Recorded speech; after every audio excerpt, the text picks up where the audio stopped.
Hi friends, today unit ప్లేస్లో 1 digit ఉంటే ఎలా మల్టిప్లై చేయాలో ఇవాళ మనం చూద్దాం. లైక్ దిస్, ఇక్కడ 21 ఉంది, యూనిట్ డిజిట్లో 1 ఉంది. నెక్స్ట్ ఇక్కడ 31 యూనిట్ డిజిట్లో 1 ఉంది.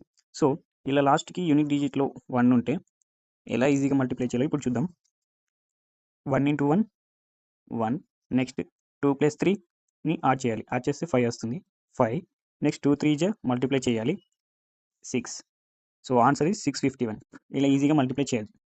నెక్స్ట్ ఇంకో నెంబర్ చూద్దాం. 1 ఇంటూ 1 1, నెక్స్ట్ 4 ప్లస్ 6ని యాడ్ చేయాలి. ఒకసారి యాడ్ చేసి తర్వాత నెక్స్ట్ మల్టిప్లై చేయాలి. 4 ప్లస్ 6 ఏమవుతుంది? 10 అవుతుంది. సో ఇక్కడ 0 రాసుకోవాలి. 1 అనేది 10 కాబట్టి 1 అనేది క్యారీ చేసుకోవాలి. నెక్స్ట్ 4 6 జా 24. ఈ 24కి అవన్నీ యాడ్ చేయాలి. So 25. The answer is 2501. And next అలాగే ఇంకో నెంబర్ చూద్దాం. నెక్స్ట్ ఇక్కడ 1 ఉంది కాబట్టి 1 ఇంటూ 1 1, నెక్స్ట్ 7 ప్లస్ 2ని యాడ్ చేయాలి. 9 వస్తుంది. సో ఇక్కడ డైరెక్ట్ 9 రాసుకోవచ్చు. Next 7 into 2 7 into 2 14. సో ఇక్కడ డైరెక్ట్ 14 రాసుకోవాలి. So answer is 1491. సో ఇలా ఏదైనా సరే యూనిట్ డిజిట్లో 1 ఉంటే ఇలా ఈజీగా మల్టిప్లై చేయొచ్చు. ఆ 2 నెంబర్స్ ఏవైతే మల్టిప్లై చేస్తామో ఆ రెండింటికి యూనిట్ డిజిట్లో ఇలా 1 అనేది ఉండాలి కంపల్సరీ.